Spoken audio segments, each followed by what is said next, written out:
There have been many occasions here upon our channel where we have explored artifacts and evidential ruins indicative of a tremendous prehistoric age.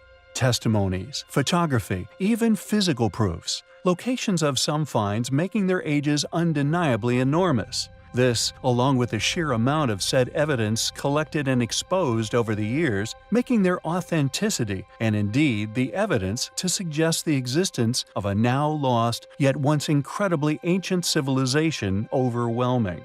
With our next expose of ancient finds of no exception, although the following could have been aiding in the expansion of mankind's knowledge of its origins, it has instead been quietly ignored by those in favor of doubling down on a funded paradigm, one seemingly crumbling around them. Greece, a thorn in the side of many an academic for centuries, with unexplainable architecture and finds that simply lack explanation. There exists, however, a far deeper reason for this persisting annoyance: the competing recordings of finds made far before any funded paradigm had arisen, by people in positions of specialist authorities, documentation of remains of human inhabitation supporting our many videos' subject matters. These finds dated within the Pliocene era of at least some 2 to 5 million years ago.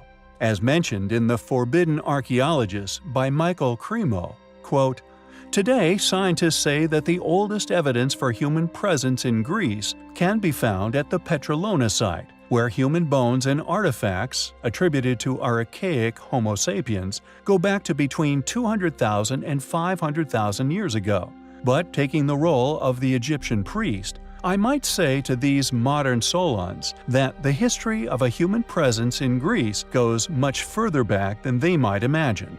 The Greek scientist who reported the Petrolona discovery, A.N. Polianos, announced further discoveries far more ancient than Petrolona man. The Anthropology Museum of Perdiccas gave the following information. In 1977, Isaac Pandelides, the owner of a sandpit not far from the village of Perdiccas, chanced upon the remains of a large animal. He informed the Greek Anthropological Society, and the excavations were directed by the anthropologist Eris Polianos, who brought to light the skeleton of a mammoth approximately 3 million years old. Though the entire skeleton was found, the bones were in disarray and had evidently been killed, butchered, and consumed by humans. End quote. This timeline flies in the face of modern evolutionary chronology, and if accepted as it should, coming from legitimate sources who documented said finds correctly, the timeline of man should rightly be pushed back to an unknown origin, and we strongly feel more effort should be put into this investigative direction. The mammoth, along with Cremo's effortless correlation of the facts, is a gem of proof and a continued glimmer of hope that if such finds continue to surface, modern paradigms will slowly shift to a more critically established realization of not only our history, but of our existence itself. It was a find, and indeed is a journey, which we find highly compelling. There are many enigmatic, unexplained ancient mysteries which we have covered here on our channel. Many mysterious ruins which are slowly revealing their secrets to us. However, what must be the most intriguing of the historical subcategories has to be the O parts, out-of-place artifacts that have been found all over Earth.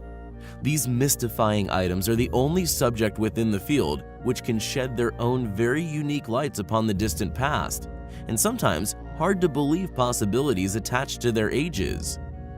The island of Samos within Greece is home to a number of these particular artifacts. 1.5 kilometers off the coast of Turkey, this small island has a big history. Within the island's capital museum is a wide range of very impressive artifacts. The most interesting among the collection is undoubtedly the strange bronze artifact, which according to academia, merely depicts a strange form of unknown carriage that would have once been pulled by horses. However, some also believe that the strange animals are actually depicting a form of periscope, and that the entire artifact is actually that of an ancient submarine. Additionally, there also exists another amazing artifact that we felt was worth a mention, found within private collection. Originally a religious idol, what do you think this wooden artifact is depicting? Could it actually be that of modern-day paragliders, somehow sent back in time, seen and depicted by this once ancient people as a religious vision? It's an incredible, if rather imaginative thought, but it is testament to such artifacts' intriguing nature. There are many incredible out-of-place artifacts that can be found all over Earth, each one just waiting to spark our interest. Thanks for watching, guys, and until next time, take care. There are countless ancient uparts, which can be found littering ancient antiquities, and indeed the exhibits which are so often attributed to an ancient civilization, subsequently debunked by said studies, as having been capable of such ancient developments. As such, these artifacts are known as out-of-place artifacts or uparts, as they have become affectionately known. One such artifact is that of the Wedge of Iude, a large, clearly machined piece of metal made of high-purity aluminium, dated by many researchers as that of an ancient artifact. The problem is, aluminium in this density was not developed by modern man until the late 19th century, around 1825 to be precise. Weighing an impressive 5 pounds in weight, the wedge was originally dug up, found deep within the sediments of a riverbank in modern-day Romania, disregarded by many as that of a modern-day JCB tooth. There are just as many, however, who argue, and we feel for good reason as we shall reveal, that this artifact is indeed ancient and has, through the years, continued to raise difficult questions to answer. Ancient alien enthusiasts insist that the wedge is a segment of an ancient alien craft, or more specifically, a VTOL-type craft, better known as a vertical takeoff and landing craft, and the large visible signs of aging are supportive of not only a tremendous age, but of its currently unexplainable origins here on Earth. It was found during digging on a construction project, along with 2 mastodon bones in 35 feet of sand. Someone gave it to the Museum of History of Transylvania, where it lay ignored in a storeroom for 20 years, before editors from a Romanian UFO magazine found it in 1995. Furthermore, although some skeptics attempt to argue that the wedge is of modern origins, it was found in the same layer as that of the mastodon bones, with the wedge accepted by a large number of others as being at least 11,000 years old. This dating makes this a very peculiar item indeed, and something which we feel demands further examination. If the wedge is indeed around 11,000 years old, as the evidence, witness testimony, and dating of the sediments it was found within would suggest, then the question of how such a lump of almost pure, clearly machined aluminium originated from, and indeed what was the original purpose of the wedge. Was it, like the ancient alien enthusiasts insist, once part of a vertical takeoff and landing craft? Or maybe from something else? Questions still circle the wedge's true origins, and without solid evidence to prove the wedge's modern origins, we must stick to the evidence already acquired, that of the wedge's original resting place, the dating of said sediments, and the lack of any contradictory evidence in regards to works being done in this area at this depth along the riverbank within Romania. We must entertain the idea that this 5-pound, almost pure metallic object is indeed that of an ancient upart, and any other explanation lacking evidence is just an attempt to disregard such claims as they do not jive with modern paradigm, an occurrence we witness all too often. What is the Wedge of Iude? How old is it? Could it indeed be 11,000 years old? And if so, how was it manufactured and machined, and what could it have been possibly used for? It is an object which we find highly compelling. The Ulf Bears, a group of medieval swords found within Europe dating between the 9th and 11th centuries. The blade faces are inlaid with the inscription Ulf Bears with a cross on either side. The word turns out to have been a Frankish personal name, It somehow has become the basis logo, a trademark of sorts, used by multiple bladesmiths for several centuries in their impressive attempts to make the hardest, most impressive swords of the era. About 100 to 170 Ulf Bears swords are known to exist, yet the origins of the name remain somewhat of an enigma. However, we dare to postulate that the name may have originated with this sword in particular, a sword which these bladesmiths may have been attempting to replicate and indeed figure out how it was made.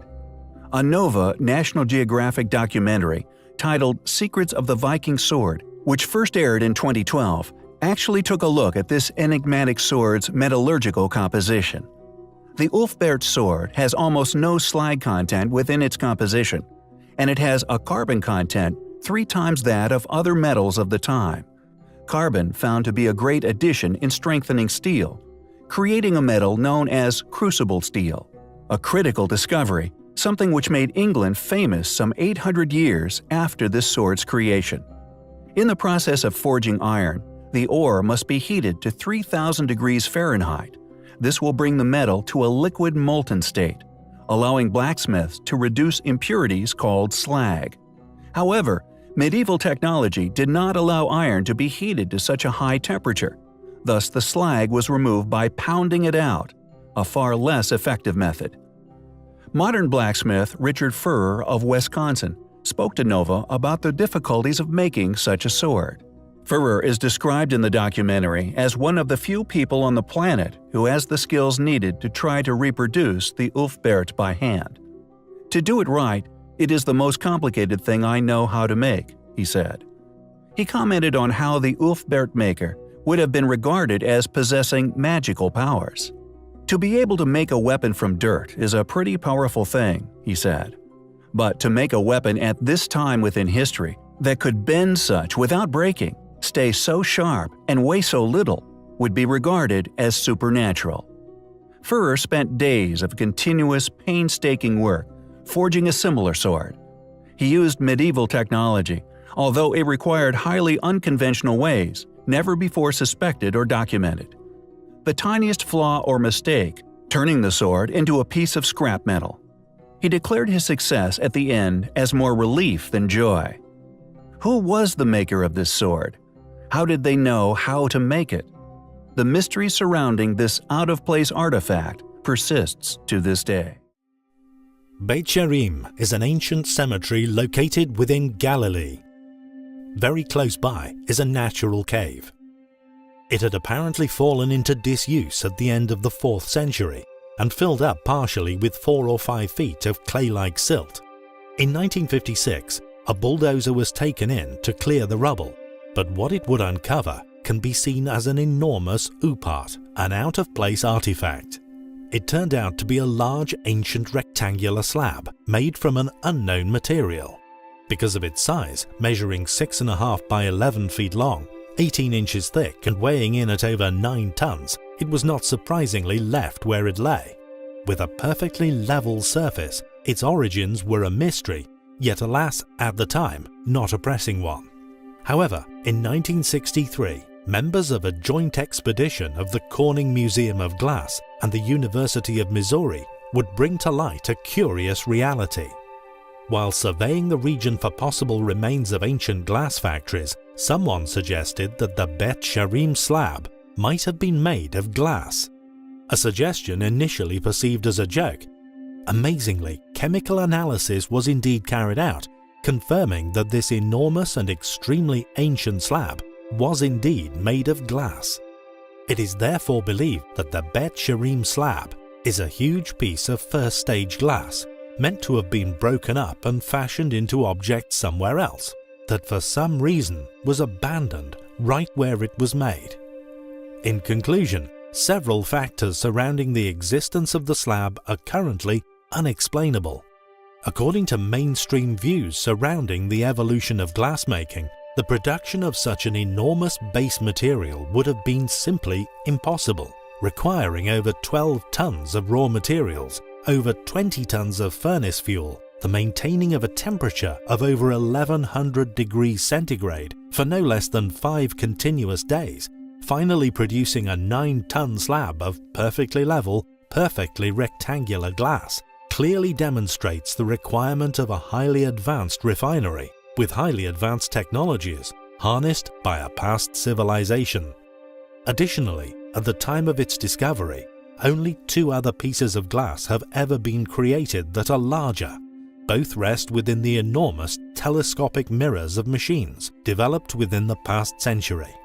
It seems clear to us that the Beth Sherim slab is one of those rare gems that clearly demonstrates the past existence of a highly advanced, highly capable ancient civilization that once lived and was unfortunately lost here on Earth. We have in the past covered the astonishing ancient high technology still present within the gas-filled lens of Nineveh. Along with this proof of an ancient civilization's knowledge of glass-blowing and convex lens-making, there is seemingly many more examples that have quietly been found, studied, and pushed into the archives of museums worldwide. In particular, those found within the ancient sites upon Crete. Although many a sleuth has discovered this fact and have subsequently investigated these claims and indeed proofs of an ancient civilization's astute awareness and past ability at creating these perplexing reading lenses of a surprisingly high quality. The first exposure of this truth came from a most unlikely of sources, that being the July issue of the British Journal of Physiological Optics in 1930, which contained a communication from a Mr. H.L. Taylor in, quote, "The Origin and Development of Lenses in Ancient Times," which ascribes the development of the lenses to the Cretans of 1800 BC. His examination of the museums of the Eastern Mediterranean has led him to the conclusion that ivory and steatite, the materials used for beads prior to 2000 BC, later replaced with rock crystals, onyx, agate, and cornelian. The discovery of the magnification produced by a bead of rock crystal, he believes, led to the production of lens-shaped beads, and eventually of lenses, such as those of the Royal Gaming Board, found in the palace at Knossos, the best of which now rest within the archives of the Museum Candia within Crete. Their magnification ability has been recorded at between 5 and 8 diopters and are plano-convex in shape. These quality lenses were then transported out of the area to the mainland, including Troy, Tyre, Nineveh, and the United Kingdom." End quote. However, any explanation as to how these ancient artifacts were indeed created remains unknown, or indeed untold. The closest anyone dare tread is claiming they are of natural rock crystal origins and developed accidentally. Regardless, their existence is undeniably highly compelling. The toppled Obelisk of Axum within Ethiopia is not only one of the largest ancient megaliths on our planet, but indeed a rare surviving wonder of the ancient world. Estimated at well over 1,000 tons, it was mysteriously toppled sometime in history, destroyed like so many other enormous relics of a lost antiquity, possibly during a cataclysmic event, and its resulting earthquakes. Yet, regardless, this gigantic ancient monument was once quarried, transported, and then somehow erected at the foot of where it now lay. Among the many other smaller obelisks, all curiously still standing monuments. The site is in addition to the megalith, covered in false windows. Now we feel a feature which can be used as overwhelming proof that the builders of said site were not only in contact intercontinental, but in cooperation in regard to construction and stone-cutting technologies. Not only do the tunnel systems, claimed as tombs within the Axum site, possess polygonal masonry, an additional, now lost technology, yet also found intercontinentally within ancient sites around the globe. Furthermore, however, we can add another chapter to this proof of a once existing, now lost, but once highly capable and thus highly advanced ancient worldwide civilization, having once been responsible for the 1,000-plus ton megalithic sites around the world. Metal clamps.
Another subject we have covered comprehensively, linking to many sites, which according to modern paradigm were geographically impossible to have been in contact, even during the dates they themselves pin on them.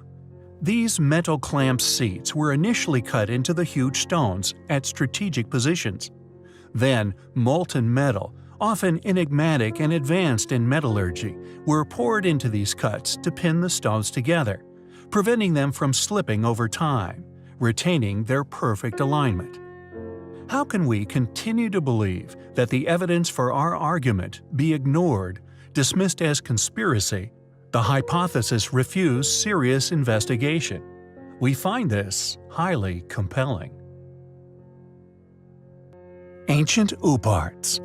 A section of ancient history which many find as their preference. It is undeniably one of the strongest areas of argument within the study of antiquities, which is in support of the past existence of once highly capable, incredibly technologically advanced, yet now lost ancient civilizations.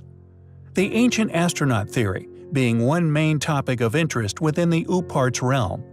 When it comes to certain current or now past allies, in alliance with our so often reiterated posit of the existence and the volumes of surviving evidence in support of a now lost, often also claimed now actively hidden, enormous number of chapters of human history. It is thanks to their laborious collaborative efforts which has allowed us to accomplish such a strong and compelling evidence. In addition, the realization that much of these sites and anomalous features also display a strong evidential suggestion that many of these civilizations somehow succumbed suddenly, possibly to a past cataclysm. However, if this vast and still growing file of evidence, all suggesting sudden demise, is, in the future, somehow found to have been an undeniable reality, possibly a repeated event, a question arises: who could these claimed ancient astronauts possibly have been? The evidence suggesting sudden halts in undertaking within countless elaborately created, by clearly highly resourced people, megalithic quarries, which were inexplicably abandoned, litter our planet. This may suggest that these Uparts are either of returning, unfortunate witnesses to this cataclysm, somehow returning many generations later, successfully making contact with a civilization raised from the ashes of their now forgotten world. Somehow surviving all this time in an ancient spacecraft, possibly better, possibly similar to our own modern space stations, absent long enough to be depicted by a people presumably astonished by their existence. Secondly, they could quite possibly depict ancient alien visitors to our planet, either once deliberately making contact or once crashing here, forcing these entities to make contact, thus witnessed. Yet, if true, their likeness to Earthlings is a controversial consequence to said history. Or are all somehow a mere coincidence? One or two hoaxes, we feel, is a real reality, But for all these magnificent, enigmatic, and often clear depictions of similarly looking individuals all being hoaxes? Yet so far separated geographically, we find unlikely.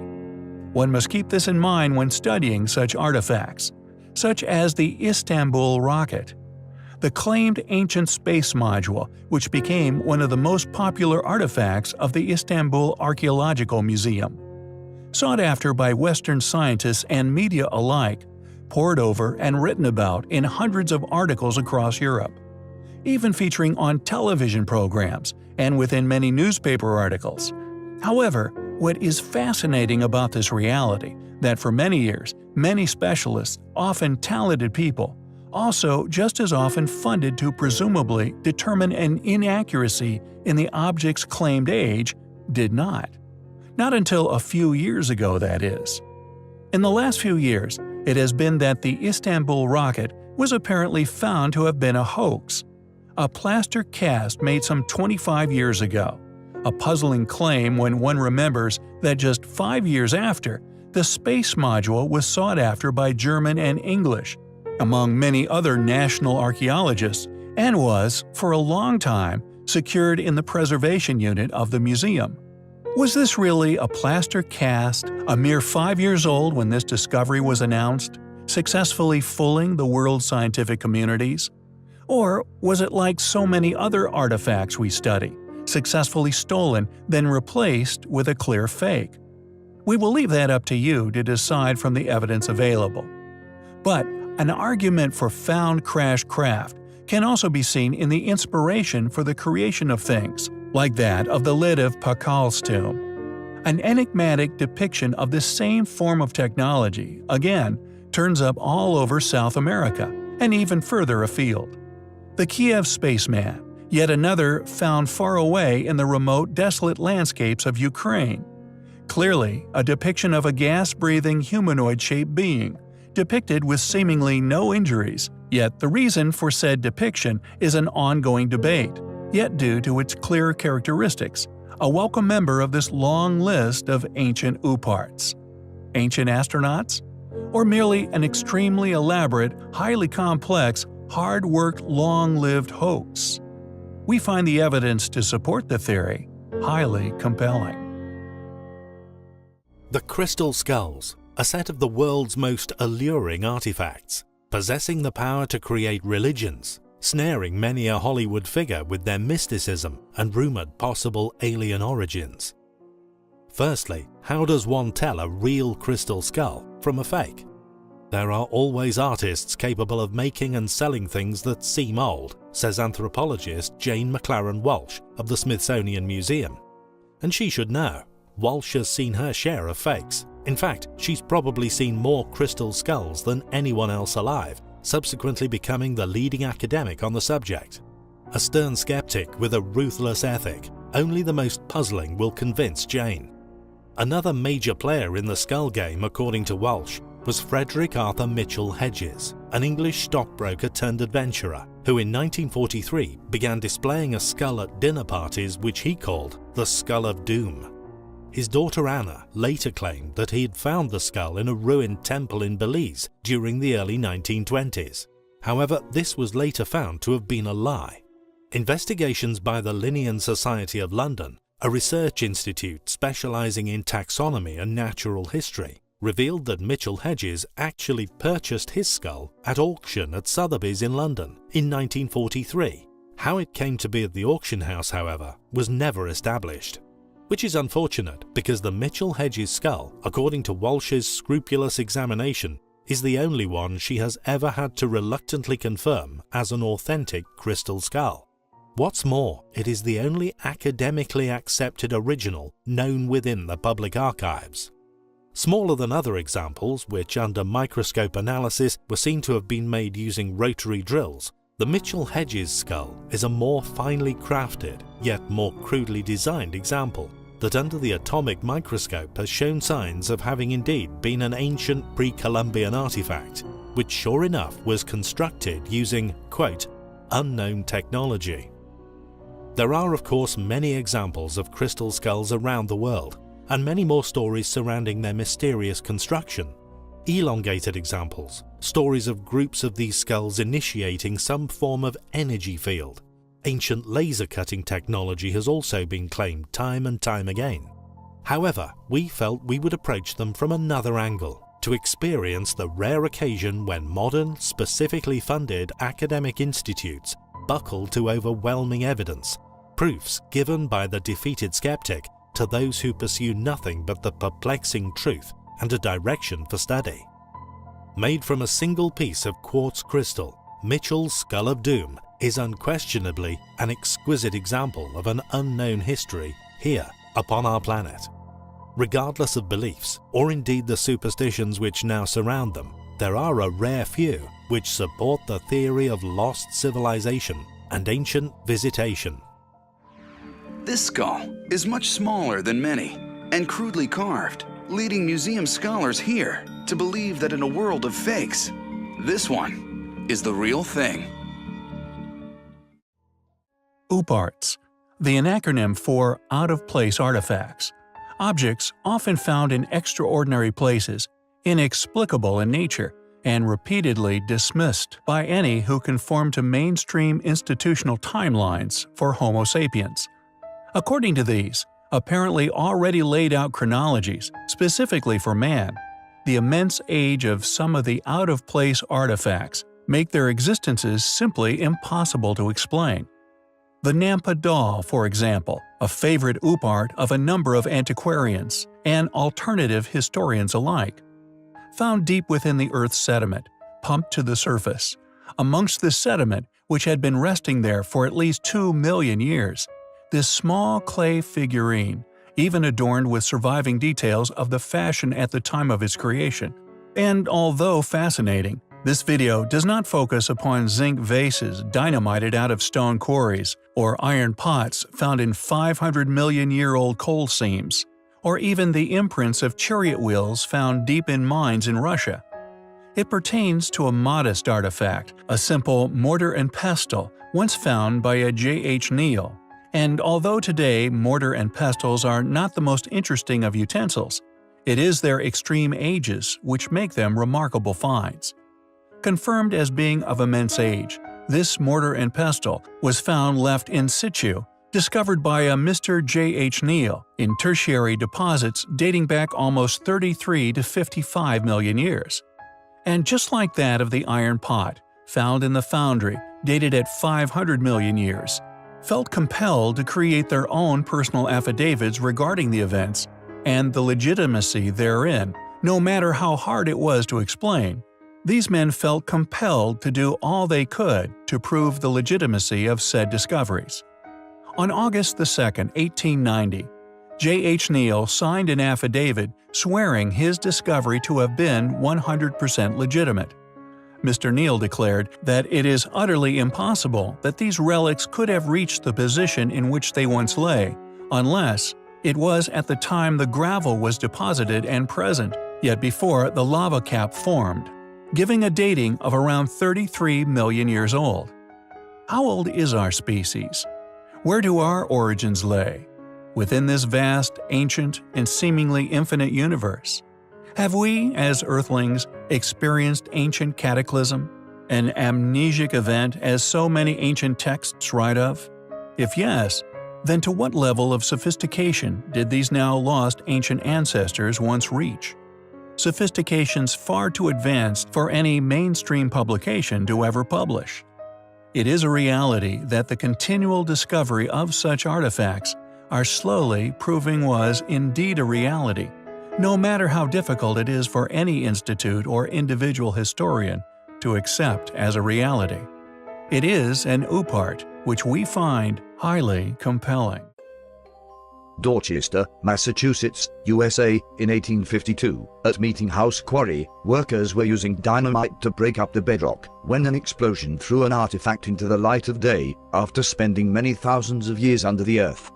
According to geologists, the Roxbury Rock, in which this mysterious artifact was embedded, has been dated as having accumulated between 570 and 593 million years ago during the Ediacaran period.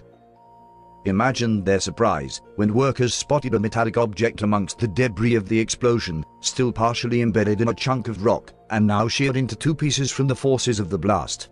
A zinc vase covered in flower decorations painted in solid silver.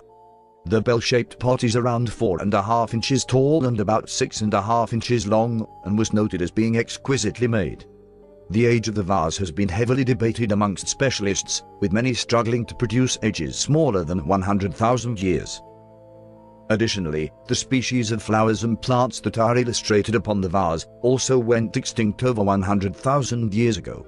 Not surprisingly, but rather predictably, the pot, along with all authenticated documentation regarding its discovery, mysteriously vanished without trace shortly before a full investigation into its amazing history could take place.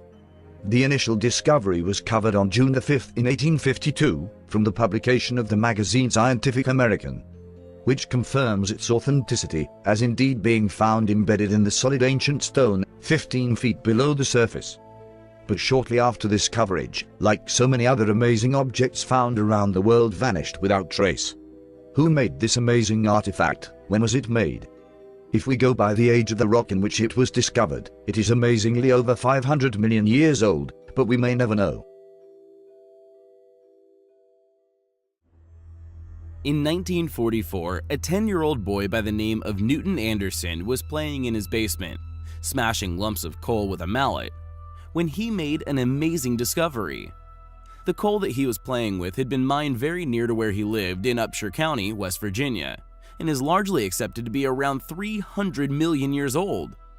Imagine then Newton's and subsequently his parents' surprise when he presented to them this small bell, complete with strange winged figure and its possibly very ancient clapper, later found to be made of iron. Although there are many people who now insist that the dating of the coal must be incorrect, this little bell could also be a long-lost relic, lost within woodland, that over the eons becomes perfectly preserved within the eventual coal seam, lost by an advanced civilization which once inhabited Earth. The bell is considered an antediluvian artifact, or an object of pre-flood origins by the Institute for Creation Research, who had the bell submitted for laboratory testing at the University of Oklahoma. Whilst there, a nuclear activation analysis revealed that the bell contained an unusual mix of metals, a mix of metals not uncommon to Earth, but rather unusual for our current civilization to have decided to have manufactured it with, further supporting its authenticity as a very ancient relic. Later on in his life, Newton Anderson spent a great deal of time researching the figure atop the bell. He discovered similarities to the Babylonian southwest wind demon called Pazuzu. The demon typically is shown with a prominent headpiece like the bell figure.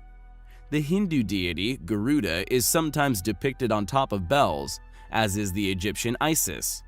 The kneeling posture with hands clasped is also quite like Garuda representations, and because of this, some have argued that it must be an Indian Ganta bell. However, these similar and often confusing arguments over very similar deities could be seen as a consequence of cataclysm. Past civilization and the mythologies briefly retained, and all recorded at a time before such belief systems became too clouded with other outside influences. Another rare artifact is this strange handle, also found in coal and fortunately photographed before it vanished forever. Totally petrified and reportedly appeared to have virtually turned to coal. According to those who briefly investigated it, the handle appeared as well made as any modern handle. What do you think regarding these strange objects? Can coal form and objects petrify faster than we have ever witnessed? Or are these relics indeed millions of years old? Thanks for watching, guys, and until next time, take care. Hey guys, so today I wanted to share with you a rather special out-of-place artifact. It's known as the Fisher Canyon Footprint, and it's actually a lump of coal. However, this small lump of coal is something very special. It's an artifact we hold dear to our hearts here at Mystery History. Since its discovery in the early 1900s by a man named John T. Reed, a character we have actually covered in the past, it has been silencing skeptics and evolutionists the world over. John T. Reed was the man responsible for confirming native Indian legends of a race of red-headed giants that once terrorized the American continent some 13,000 years ago. When John found the Fisher Canyon footprint, he reported it to the New York Sunday American. The coal layer in which the fossil was found was dated at over 15 million years ago. Microscopic photography that was carried out by the Rockefeller Institute, presumably attempting to discredit the find, actually confirmed that it was indeed a heel print of a hand-stitched shoe, and that the fossil seemed to show the presence of 2 rows of stitches along the edge of the sole, with twists of thread clearly visible in the photography. The right side of the shoe also appeared more worn than the left, indicating that it was worn on the right foot. Crystals of mercury sulfide, collected during the analysis, only confirmed the fossilized shoe print's enormous age. After the test results were in, Samuel Hubbard of the Museum of Archaeology in Oakland, California, buckled to the sheer amount of conclusive evidence by telling the press, quote, "Today's people are not yet able to make this kind of shoe. Facing this kind of evidence indicates that at the time of suspected uncivilized arthropods, millions of years ago, people with high intelligence appear to have existed. Detail of the threads proves that it was the sole of a shoe and was strictly the handiwork of man." End quote. This is why we love the Fisher Canyon footprint so much. It sat in the back of museum collections for years, silently waiting for evolutionists and skeptics alike to stumble upon its existence, only for it to then cast its spell of tremendous doubt upon their way of thinking. They can produce no real explanation for it. The best any mainstream scientists or anthropologists can do is ignore the evidence and conclude it's just a natural formation. Unfortunately, the footprint conveniently went missing a few years ago, even though by all accounts it was just a lump of coal.